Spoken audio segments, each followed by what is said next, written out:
Okay, so today we will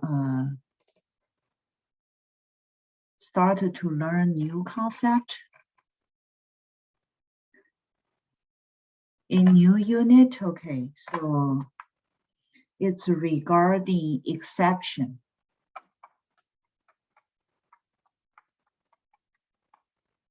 And if you recall previously in our examples, we also saw like a try catch, is it? And a lot of some exception that. So at that point we didn't discuss it. So now let's see what is exception. Okay. And before we start to discuss exception, let's first take a look at our first example. So in this example, it's a pretty simple example, you can see. And the very first, we try to do keyboard input, okay? Then we just ask for two numbers. And with the two numbers, two integer numbers, okay? Then we are going to do the division, okay, division. And then let's see, let's comment. Let's see if I already comment out. Yeah. So because I comment out, but let's first comment out this section to see what we try to do. Is it? So we get two numbers from keyboard, from standard input. Then we do the division. Is it? And just think about it. Whenever you do division, you cannot divide by 0. Is it? If number 2 is 0, then it can cause runtime error. Is it? Then let's see what's going to happen. Okay. And probably we all already quite familiar with this. Is it? So let's see. Let's run it.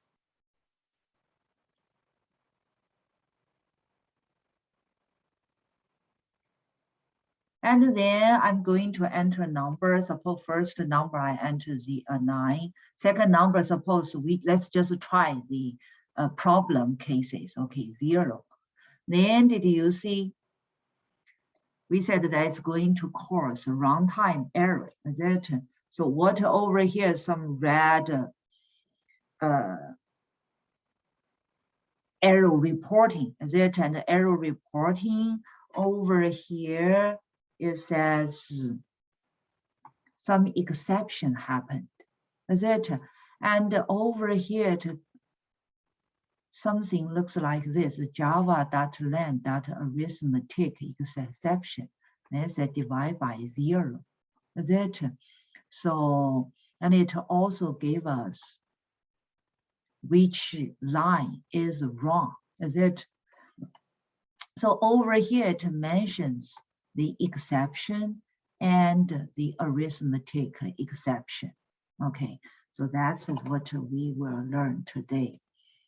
So it looks like this is not what we want, because just think about it, if you just ship, suppose you're a software company and you provide the arithmetic operation kit to grade school kids. Okay, then your developer writes some program like this, and then the grade school kids use this. When they use, they have no clue what's going on here. Is it, what is that exception? Is it? And the program kind of looks like crashed. Is it?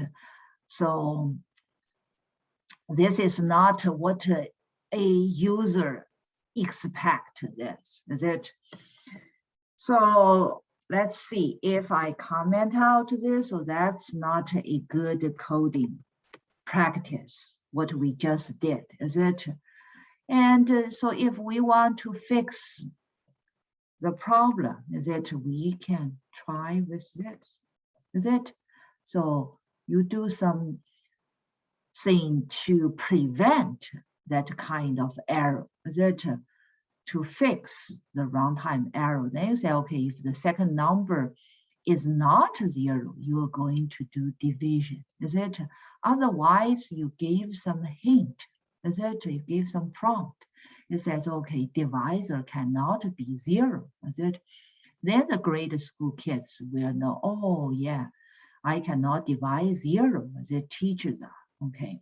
That's what you are supposed to do, is it? Okay, then let's see, this time, let's run this example again. So we do 9, and then we do 0. Then this time, you see, your program can keep going. It says, okay, it also give you prompt. You shouldn't divide 0, and you can program to let your application continue going on. So that's not a big job because you can do it in a loop, okay? But anyway, here, there is no panic will be caused, is it? So your program looks pretty fine, is it? The program not kind of looks like crashed, okay? So that's a way to solve the problem, is it? But a lot of sometimes you may not be able to predict the error, is it? If that's the case, what are we supposed to do? And then let's take a look at the next case. So I comment out this section. So for the next part is I wrote a function called calculate division, is it? Then plug into numbers. Okay, and then let's take a look what that method looks like. Okay, so for this method, it takes 2 integer numbers, is it? And then says, okay, it's try to do divide by these 2 numbers, is it? And if the second number is 0, then it will give some prompt, is it? Then it's over here, it's X out your application. Otherwise, it's going to do the division. Okay, so if something wrong happens, the program will be stopped, okay? So let's see the running of this part. Rerun again with this version. Okay, 9, then 0. Then did you see? It says, okay, divisor cannot be 0. Is it? Then the program just exited out. But it's kind of not a normal way exited out because here we all still have some red arrows, is it? So that's also not we would like to experience, okay? And then let's comment out this version. And then next, let's see the next version.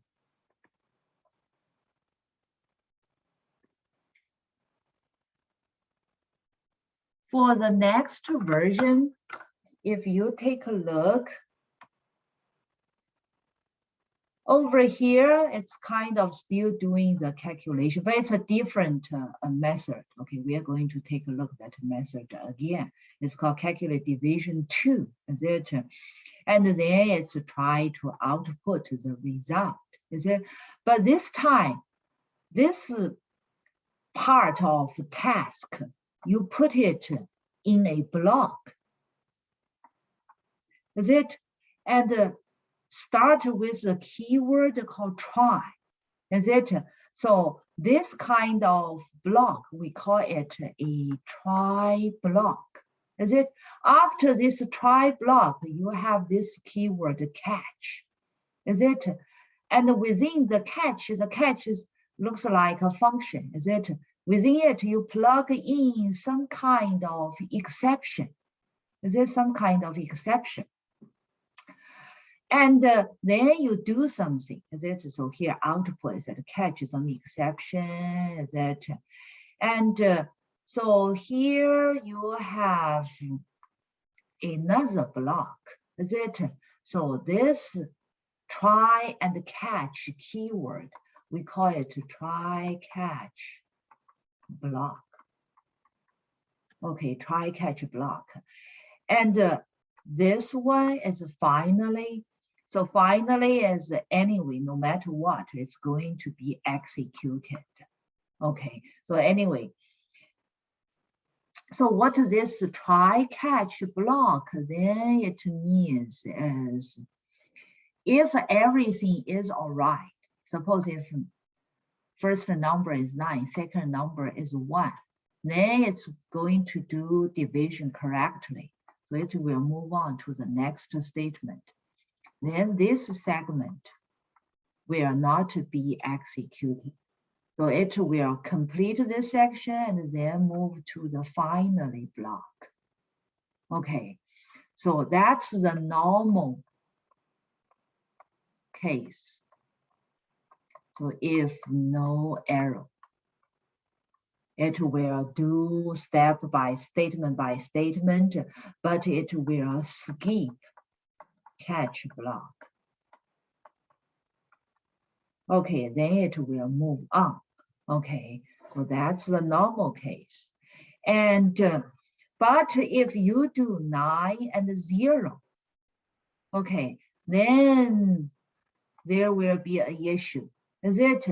And then in that case, we will see this method will throw some exception. Because it throws that exception, then you need to deal with it. You cannot just leave it alone, because otherwise it will give user bad experience. The user have no clue. User not a software developer, is it? They have no clue, is it? So you need to take care of the exception. Then that kind of job is going to be done by the catch block. Is it? So the catch block in this case will output some prompt message. Is it that, oh, you cannot divide by 0? Is it? And it will also output what the exception is, tell you. Is it? And after that, it will go to this finally block, do all of the cleanup work, basically. Okay. So that's the overall structure. Okay, so overall structure for try-catch block is you have the try block.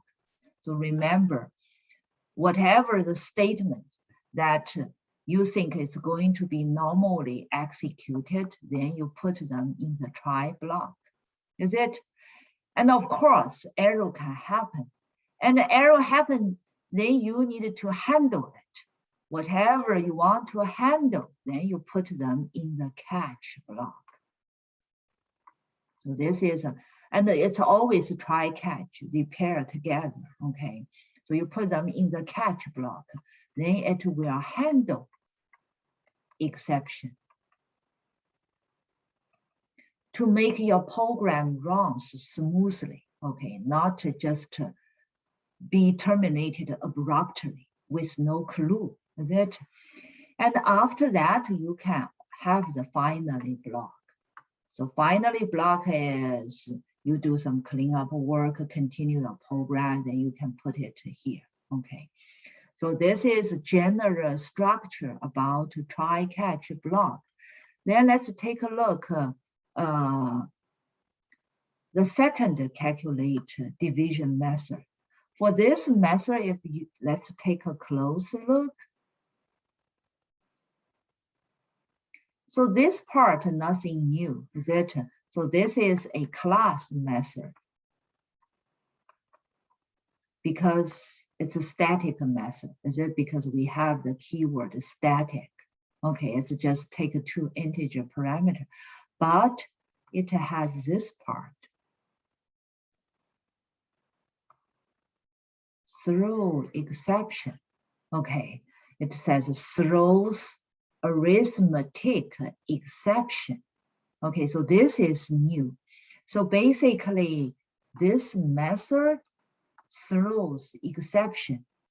Okay, throws exception. And exception is some kind of, so in Java, exception is also a class. Okay, it's also a class. And then let's take a look for what this program or this method does. This method, okay, if the second parameter is 0, it says it's going to throw. Be careful. This throw doesn't have S. This throw has an S. So it's just a throw. So this is a new arithmetic exception. And if you recall, whenever we have new, that means to create an object. And this is to create an object of what kind of object? Arithmetic exception object. So it will throw an instance of an arithmetic exception. Okay, otherwise, then this statement won't be executed because it will be out of the method. Okay, so it will not continue, okay? Not to continue, it will stop. So no matter how many statements after this, it will be terminated for this method, okay? If number is not 0, then you're just going to do the division. So normal way, is it normal execution? Okay, so that's what this method does, okay? It can throw exception. And with the throw exception, for this method, we said this method throws exception. So this part throws exception after the method prototype. We call it, you declare this method to throw exception. Okay, so this method, you explicitly declare, okay, this method can throw exception.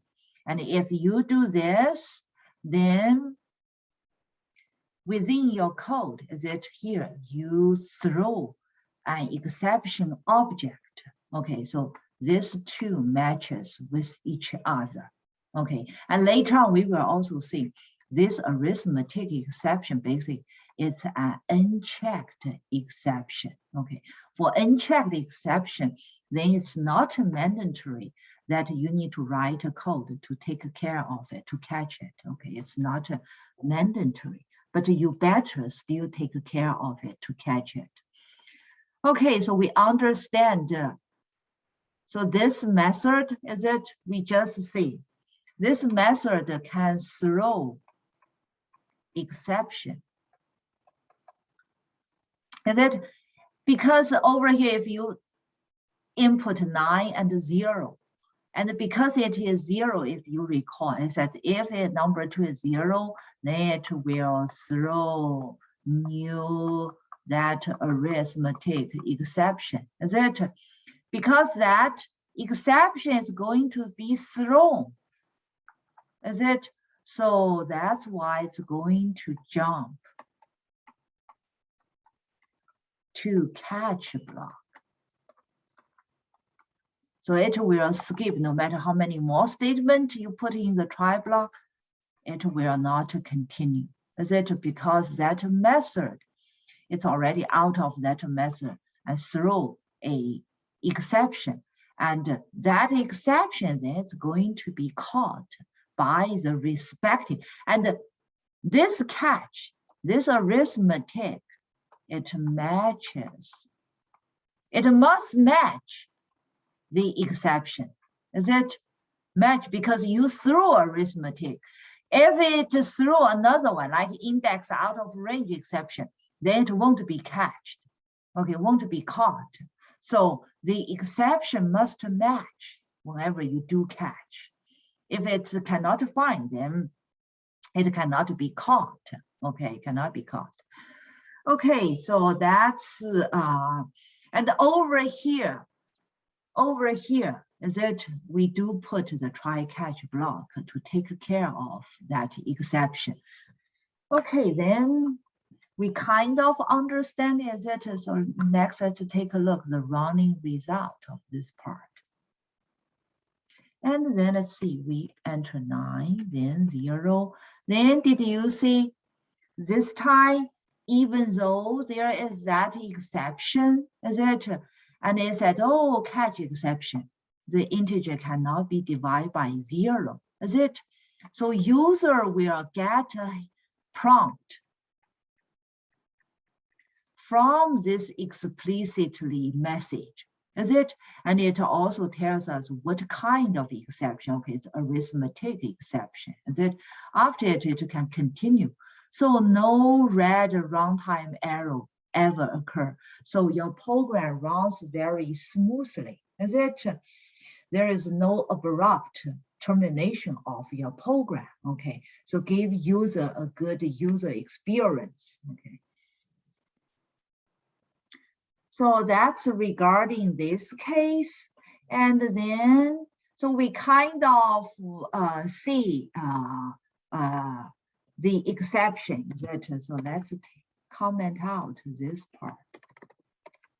And then see the next part. Yeah, over here.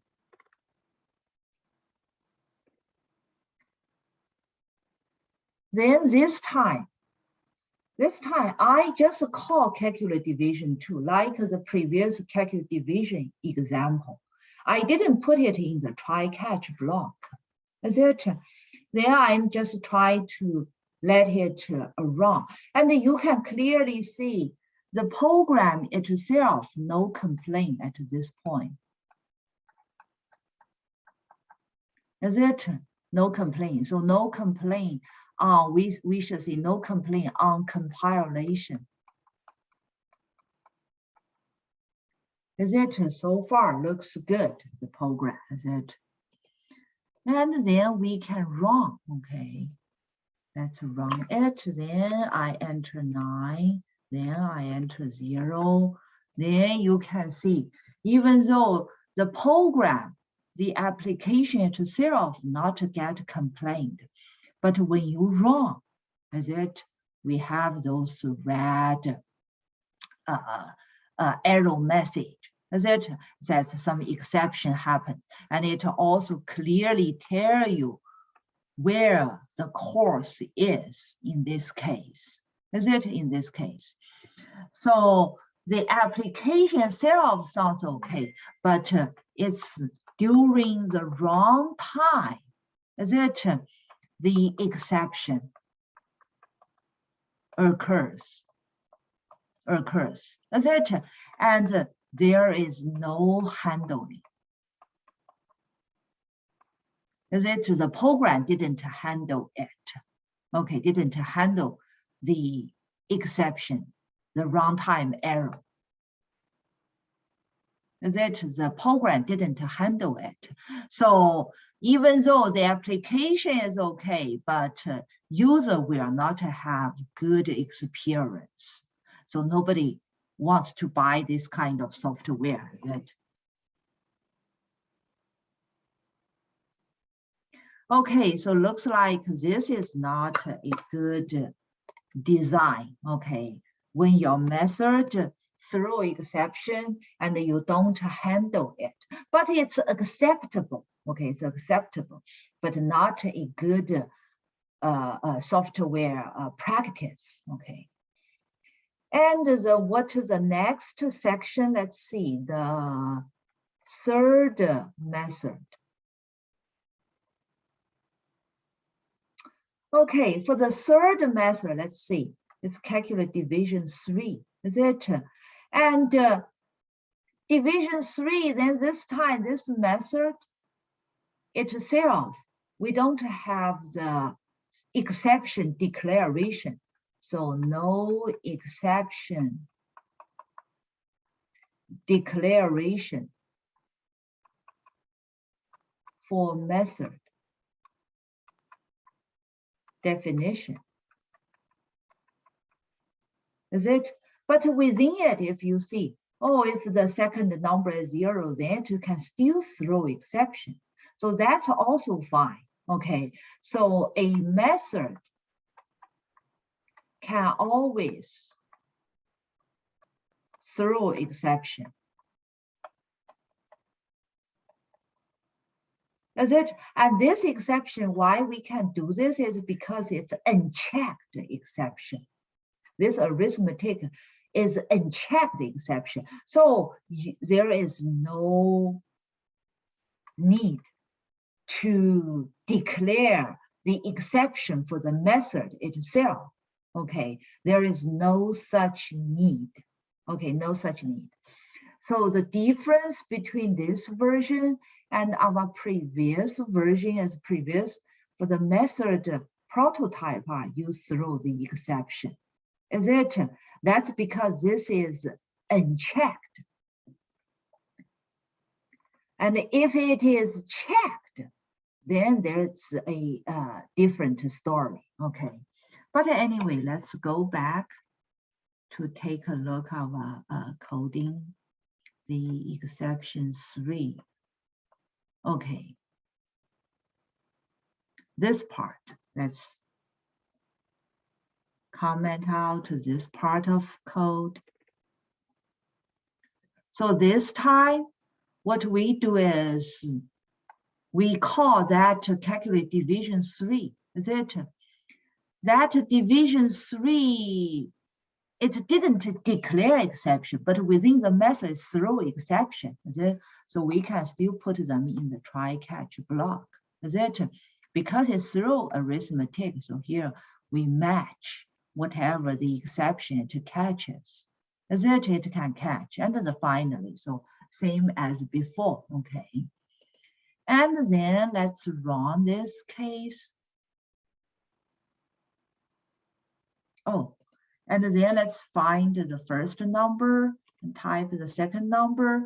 And if you take a look at the output, it still runs pretty smoothly. Is it? Oh, it tells you what's wrong. Is it?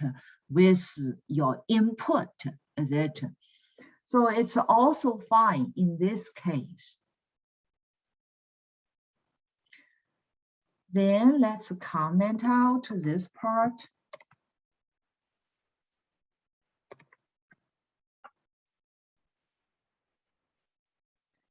Okay, then what next one? Let's see.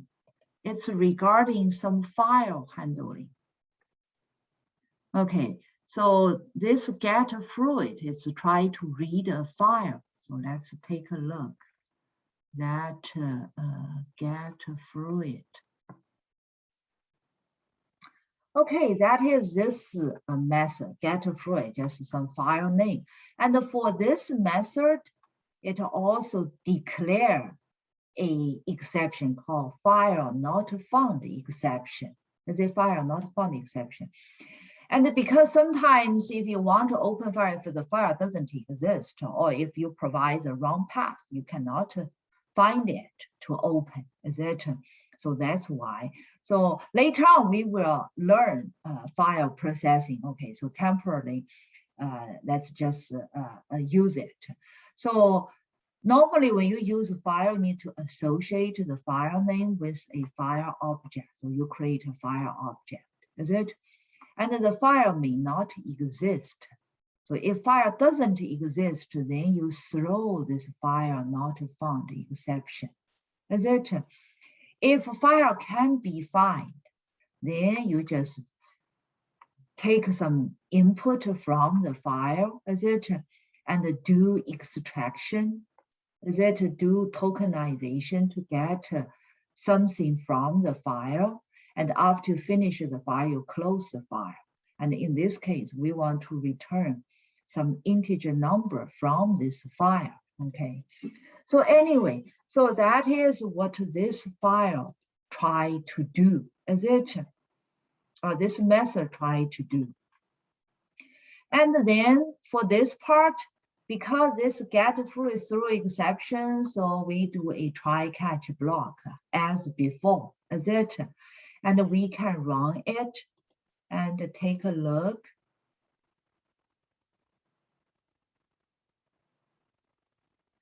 We run it. Oh, so here it's still asking us, but it won't do division, okay?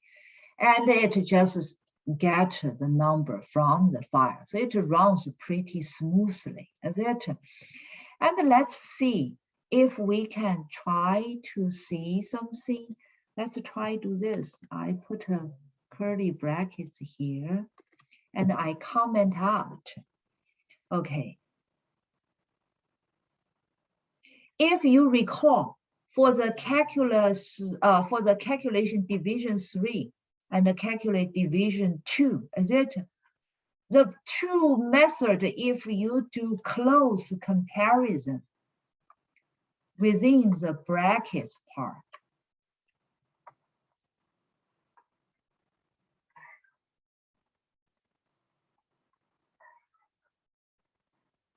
there is no difference, is it?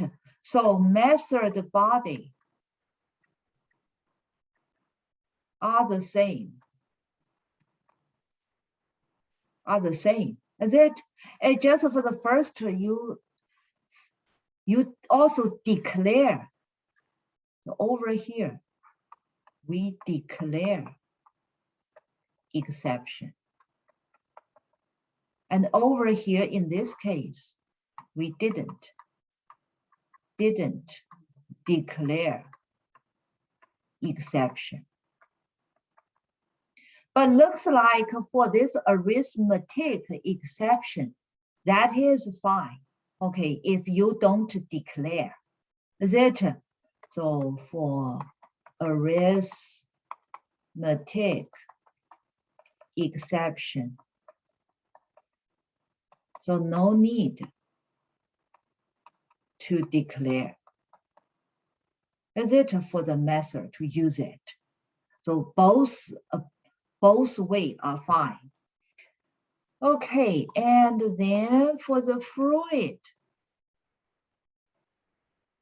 Okay, for the fruit, let's see if it's fine in this case. Is it?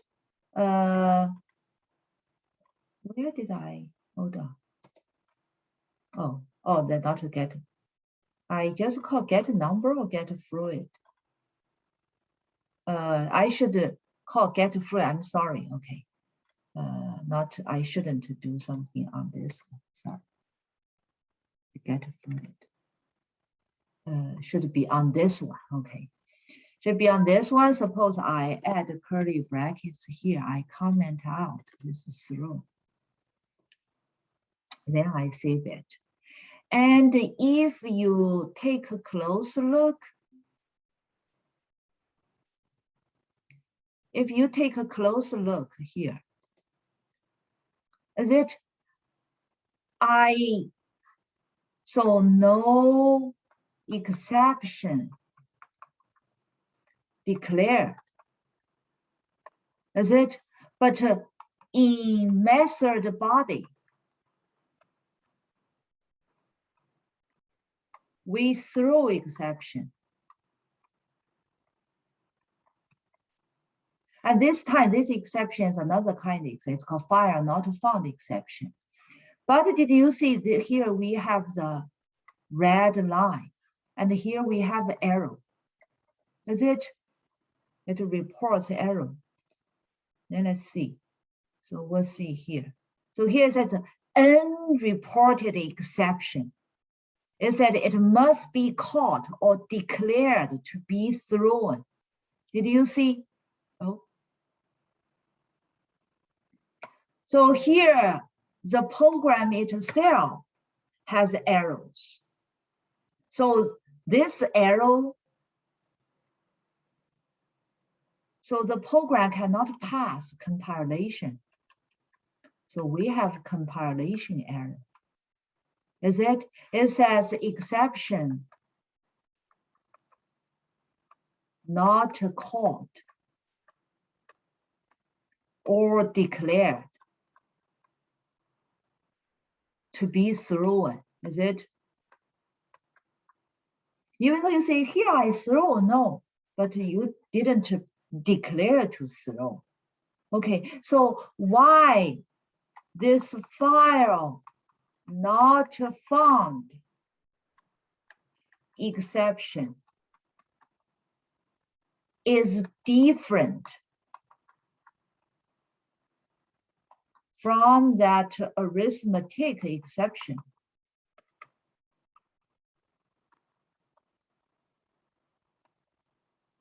So these two behave differently.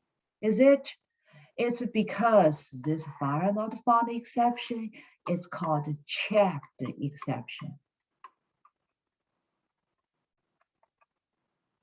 Because it's checked exception, you must handle it or you must declare to be thrown.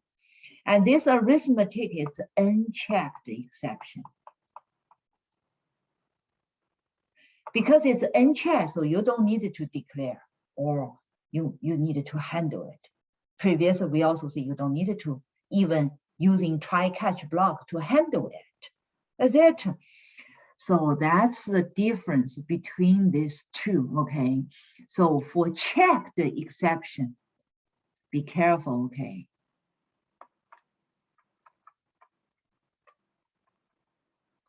Checked exception must be caught with the try-catch block.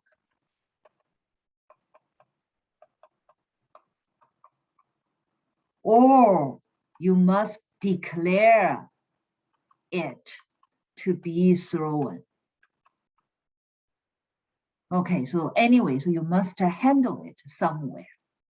Okay, so that's the difference between these two kinds of exceptions. So let's get this back. So if I do this, then did you see all of the arrows are gone? Is it? So no compilation error. Is it for this one? And because it's throw exception, is it throw exception? So over here, that exception, the file not found exception, it is caught here. Is it? So catch block take care of that exception. Okay, take care of that exception. And we can also try like this. Can I try like I comment out the try block? Okay, let's do this. Then you will see over here that arrow comes again. Here it says unreported exception. Is it? And it says must be called declared to be thrown. Is it? So over here, the exception is caught. Is it? Is caught. And if you don't put it right, it will report error because that report a file not found exception. Is it? And it's checked exception. Because it's checked exception, you must handle it. Okay, if you don't handle it in the method, then you need to handle it in the catch block. Okay, so that's the difference. We need to be very careful. Okay, so if we get it back like this, then no problem. Is it? No complaints. Okay, and then let's comment this part out and take a look at the next one.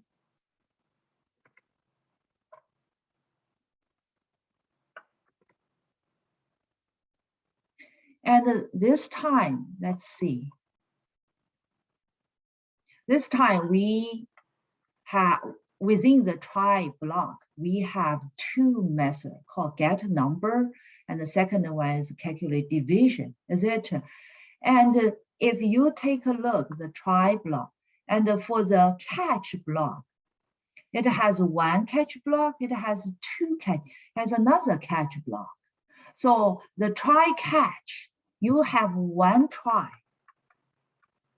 but you can have multiple catch. You can have multiple catch, and then each catch will match the corresponding exception that it calls the exception to be thrown. Is it? So the first is the correspond to the file not found by this get numbers method. The second one is caused by the calculation division method. Because like previously we said, even though you provide a catch block, if the exception doesn't match, it still cannot be caught. Okay, so that's why whenever you do the catch needed to match the exception that cause it. Okay, that cause it. So here is the idea. Then let's take a look at the numbers. The get number. Is it for this get number?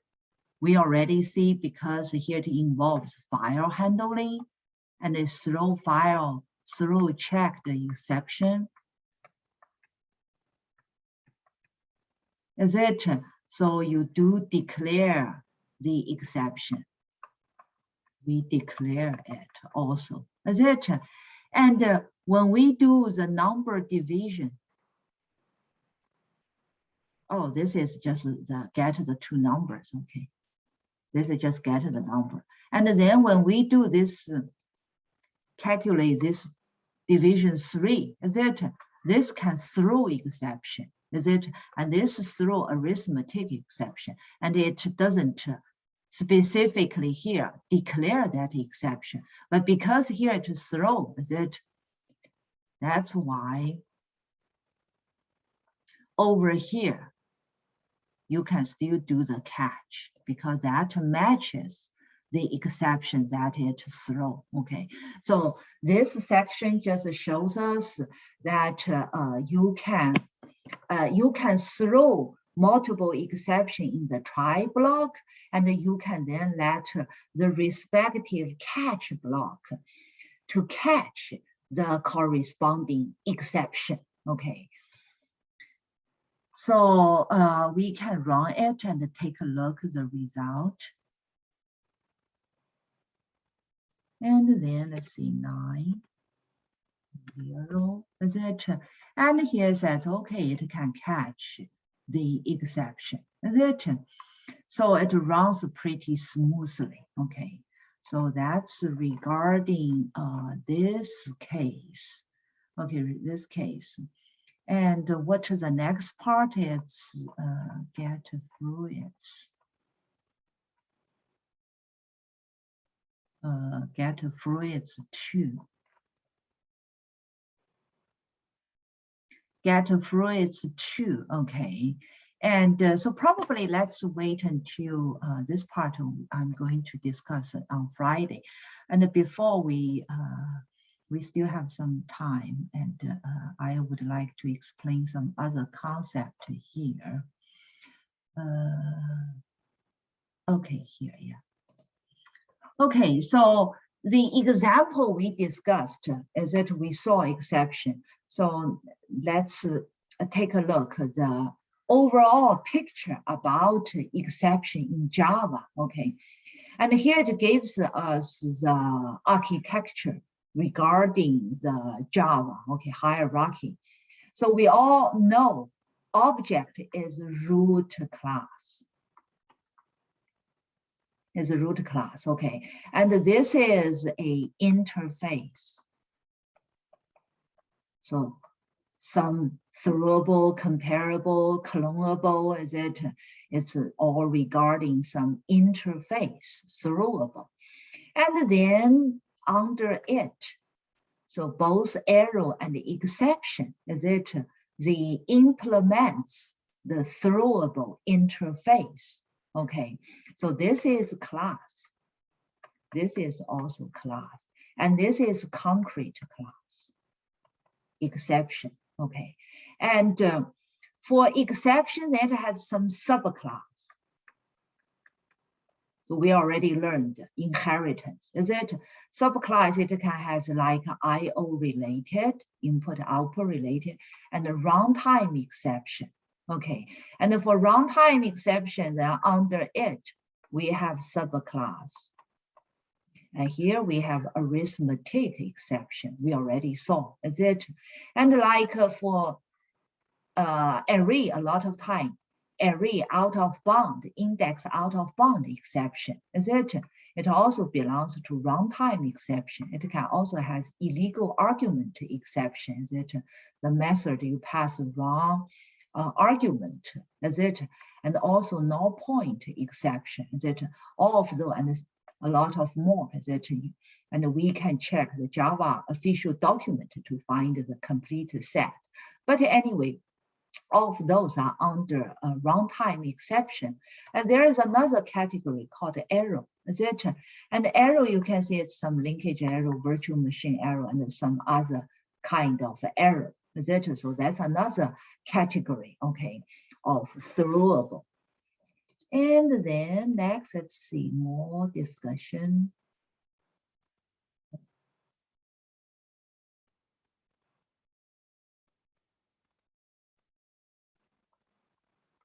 Okay, and over here, it explains this error related. Okay, the error related is that it's system errors. It's thrown by Java virtual machine. Okay, so that belongs to the error class. So it describes some internal system error. Okay, and this kind of error rarely occur. But if it does occur, then we cannot do anything. Okay, beyond notifying the user and trying to terminate the program gracefully. Okay, so that's regarding error. Okay, and then let's take a look. Then over here to give a general describe about exception. What exception? We already saw quite a number of examples. Is it in our example? It's also some error. Is it caused by program and some external circumstance? Is it external things like user input? You input a 0. Is it? So this is user input. Is it? And this kind of error, it can be caught and handled by the program. Okay, not like error. Error is system error. It's internally, but we can still handle it. Okay, it rarely occurs. Okay, but this error can be caught and handled by our program. Okay, so these are exceptions. And for exception, under exception, then we also have runtime exception. So what is runtime exception? This is caused by programming errors. This such as like bad casting, and we didn't check divide by 0, access out of bound array. There's some numerical errors. Okay, so a lot of time that's because of the programming errors, probably because the logic error when we write code. Okay, when we write code, we didn't think about, we didn't realize it can cause a problem, is it? So that kind of error called a runtime error, okay? And then here it gives the explanation about checked exception and unchecked exception. Runtime exception and the error and all their subclasses are unchecked exception. Okay, all other exceptions are checked exception. And for checked exception, the compiler forces program to check and deal with exception. That's, if you recall, like the file not found exception, is it? You must handle it. How we handle, you either need to catch it. You must explicitly catch it, Is it if it's in a method or declared to be slow? Okay, for unchecked, basically you can just leave it alone there. You don't do anything. Okay, it won't affect, okay, compiling error. Okay, so that's the difference between these two. Okay. Okay, so I think that's all.